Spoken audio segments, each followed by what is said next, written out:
এই ভদ্রমহিলা 54 বছর বয়স। উনি অনেক দূর থেকে এসছেন আমার কাছে ট্রিটমেন্ট করতে।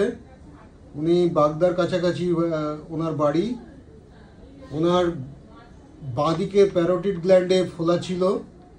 গত 4-5 মাস ধরে, তিন থেকে 4 মাস হবে এরকম সময় ধরে উনি আমার কাছে একবার ওষুধ খেয়েছেন। গত 10/3/2025 এই তারিখ থেকে ওষুধ খেয়েছেন।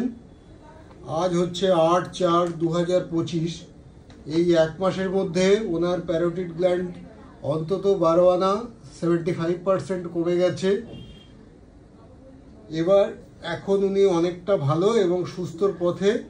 আশা করি ভবিষ্যতে একেবারে সুস্থ হয়ে যাবে। আমি খুব সিম্পল ওষুধ দিয়েছিলাম, যেটা দেয়া হয় সাধারণত।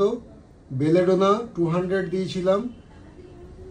তাতে উনি অনেকটাই সেরে গেছে। এবার শুনুন ওনার বক্তব্য। কেমন আছেন বলুন? এখন ভালো আছি। আগে কি অবস্থা ছিল আর তার মধ্যে এখন কতটা পার্থক্য বুঝতে পারছেন?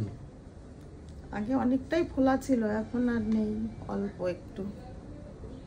এখন অনেকটাই ভালো তো? হ্যাঁ, অনেকটাই। আর খাওয়া দাওয়া যা যা বলেছি এগুলো মানবেন, আপনি একদম সম্পূর্ণ সুস্থ হয়ে যাবেন। ঠিক আছে? আচ্ছা, ঠিক আছে।